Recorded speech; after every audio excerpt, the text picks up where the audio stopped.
اعوذ باللہ من الشیطان الرجیم بسم اللہ الرحمن الرحیم۔ اب جو آیت آ رہی ہے اس کے پڑھنے سے پہلے ایک بات سمجھ لیجئے کہ یہ جو اب 22 رکوعوں کا مضمون ہم پڑھ رہے ہیں، مجھے یہ بات آج شروع میں واضح کرنی چاہیے تھی۔ اس میں ترتیب کیا ہے؟ میں پہلے عرض کر چکا ہوں کہ پہلے 18 رکوعوں کی تقسیم ورٹیکل کی ہے ہم نے، 18 کو 4 رکوع ادھر، 10 درمیان میں، پھر 4 ادھر۔ یہاں اب چلے گی ہاریزونٹل تقسیم، افقی تقسیم، اور اس کی بھی شکل کیا ہے کہ 4 مضامین ہیں کہ جو تانے بانے کے ساتھ بنے ہوئے ہیں، یا 4 لڑیاں ہیں مضمون کی کہ جن کو بٹ کر رسی بنا دیا گیا۔ وہ 4 مضامین کیا ہیں؟ مسلمانوں سے خطاب میں ان کے لیے عبادات اور احکام اور شرائع، یہ واجب ہے، یہ کرنا ہے، یہ حلال ہے، یہ حرام ہے، نماز فرض ہے، روزہ فرض ہے، وغیرہ وغیرہ۔ اور 2 لڑیاں جہاد، جہاد بالمال، جہاد بالنفس۔ جہاد بالنفس کی آخری انتہا قتال ہے، جہاں انسان نقد جان ہاتھ پر رکھ کر، ہتھیلی پر رکھ کر میدان میں حاضر ہو جاتا ہے۔ جو جنگ میں گیا اس نے اپنے آپ کو موت کے لیے پیش کر دیا، بچ کر آ جائے تو بونس ہے۔ اس اعتبار سے یہ 4 جنگ۔ شریعت کو 2 حصوں میں تقسیم کیجئے، عبادات اور پھر بقیہ احکام شریعت، معاملات، جن میں خاص طور پر شوہر اور بیوی کا تعلق جو ہے وہ سب سے اہم ہے۔ لہذا اس صورت میں آپ دیکھیں گے تفصیلی احکام آئیں گے آئلی قوانین کے ضمن میں۔ دوسری طرف جہاد بالمال یعنی انفاق، اللہ کی راہ میں خرچ کرنا، اور جہاد بالنفس جس کی آخری منزل قتال۔ اب یہ 4 لڑیاں اس طرح سے ہیں، فرض کیجئے ایک لال لڑی ہے، ایک پیلی ہے، ایک نیلی ہے، ایک ہری ہے، ان کو بٹ دیا گیا ہے۔ جب ایک طرف سے دیکھیں گے تو کٹا پھٹا نظر آئے گا، رنگ لال نظر آیا، پھر پیلا نظر آیا، پھر نیلا نظر آیا، پھر ہرا، پھر لال، پھر نیلا، پھر پیلا، پھر ہرا۔ تو ایسا معلوم ہوگا جیسے کٹے پھٹے ہیں مضامین۔ لڑیاں کھول دیجئے، معلوم ہوگا ایک لڑی وہ بھی بڑی مسلسل ہے، جہاد بالمال کی، ایک لڑی ہے جہاد بالنفس یعنی قتال کی، ایک لڑی ہے جو عبادات کی، ایک لڑی ہے معاملات کی اور شریعت کے احکام کی۔ یہ 4 لڑیاں، اور یہ تانے بانے کی طرح بنی ہوئی ہیں، لیکن اسی بنتی میں بہت بڑے حسین پھول موجود ہیں۔ طویل آیات اور طویل آیات، عظیم ترین آیات قرآن مجید کی، ان میں سے اب ایک آیت یہاں آ رہی ہے۔ اس کو میں نے عنوان دیا ہے آیت الآیات۔ ان فی خلق السماوات والارض واختلاف اللیل والنہار والفلک التي تجری فی البحر بما ينفع الناس وما انزل الله من السماء من ماء فاحیا به الارض بعد موتها وبث فيها من كل دابة وتصريف الرياح والسحاب المسخر بين السماء والارض لآیات لقوم یعقلون۔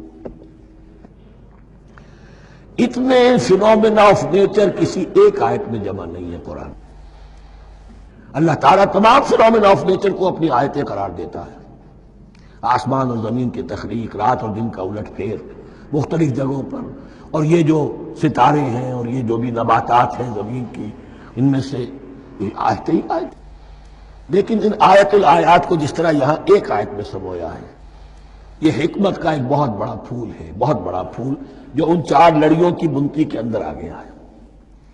یقیناً آسمان اور زمین کی تخلیق میں اور رات اور دن کے الٹ پھیر میں، اور اس جہاز میں یا کشتی میں جو چلتی ہیں سمندر میں یا دریاؤں میں، وہ سامان لے کر جو لوگوں کو نفع دیتا ہے، بما ينفع الناس وما انزل الله من السماء من ماء، اور اس پانی میں کہ جو اللہ نے اتارا ہے آسمان سے، فاحیا به الارض بعد موتها، اور پھر اس سے وہ زندہ کر دیتا ہے زمین کو اس کے مردہ ہو جانے کے بعد۔ بے آب و گیا زمین پڑی تھی، بارش ہوئی ہے، اسی میں سے روئندگی آ گئی ہے۔ وَبَثَّ فِيهَا مِن كُلِّ دَابَّةٍ، اور یہ تمام حیوانات اور چرند اور پرند جو اس کے اندر پھیلا دیے گئے ہیں۔ وَتَصْرِيفِ الرِّيَاحِ، اور یہ ہواؤں کا چلنا جو ہے، کبھی پروا چل رہی ہے، کبھی پچھمی چل رہی ہے، کبھی مشرق سے آ رہی ہے، کبھی مغرب سے آ رہی ہے، تصریف الرِّيَاحِ ہے۔ وَالسَّحَابِ الْمُسَخَّرِ بَيْنَ السَّمَاءِ وَالْأَرْضِ، اور ان بادلوں میں کہ جو معلق کر دیے گئے آسمان اور زمین کے درمیان، لآیات لقوم یعقلون، ان سب میں آیات ہیں، نشانیاں ہیں ان لوگوں کے لیے جو عقل سے کام لیں۔ ان کو دیکھو اور ان کے خالق کو، مدبر کو پہچانو۔ آیات ہیں، اور ان کے آیات کے پہچاننے کا جو عملی نتیجہ نکلنا چاہیے اور جس کو عام طور پر لوگ نہیں پہنچ پاتے جس تک، اب اگلی آیت میں اس کا تذکرہ ہے۔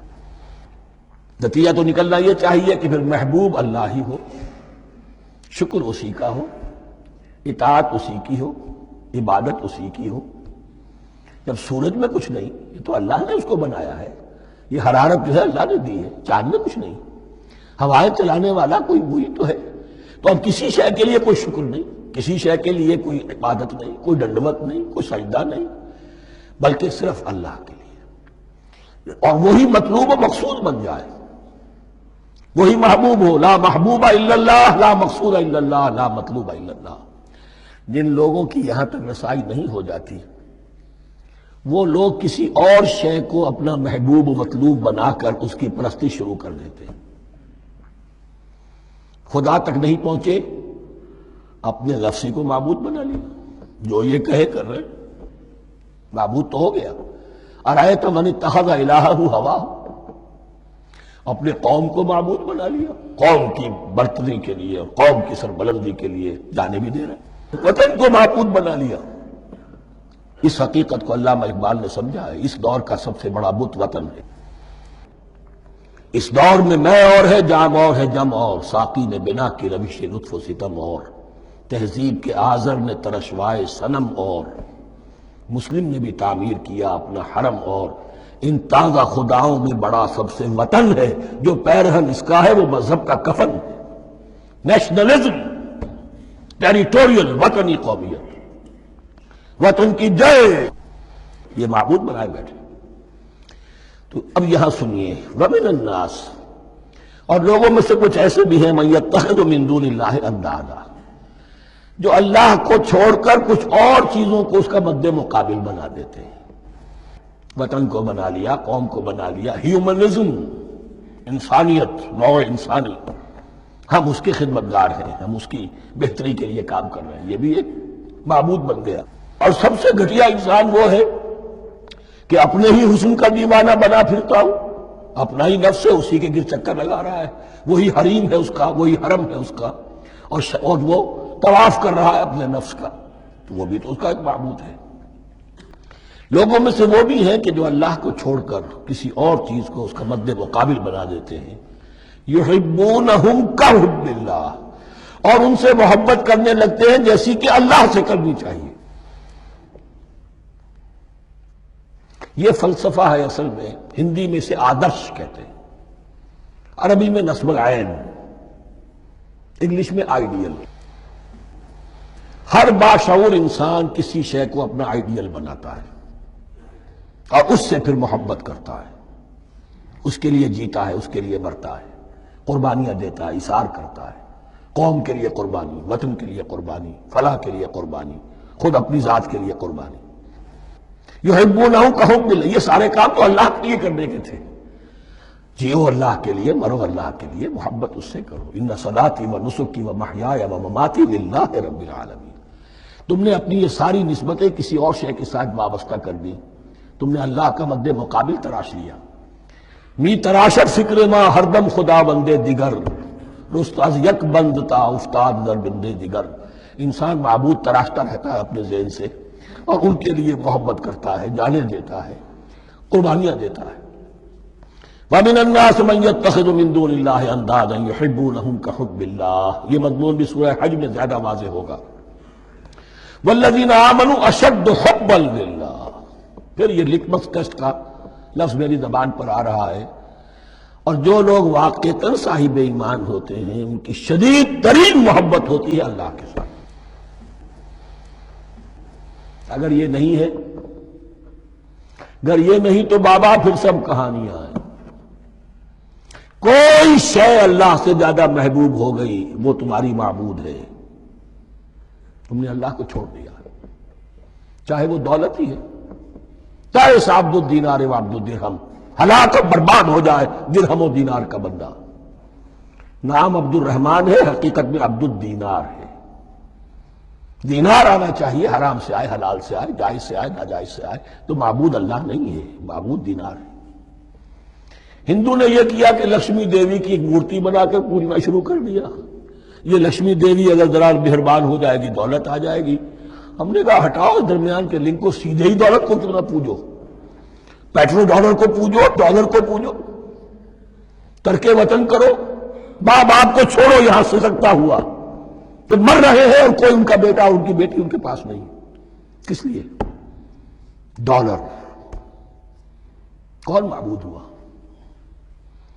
وَمِنَ النَّاسِ مَن يَتَّخِذُ مِن دُونِ اللَّهِ أَندَادًا يُحِبُّونَهُمْ كَحُبِّ اللَّهِ وَالَّذِينَ آمَنُوا أَشَدُّ حُبًّا لِلَّهِ وَلَوْ يَرَى الَّذِينَ ظَلَمُوا إِذْ يَرَوْنَ الْعَذَابَ أَنَّ الْقُوَّةَ لِلَّهِ جَمِيعًا.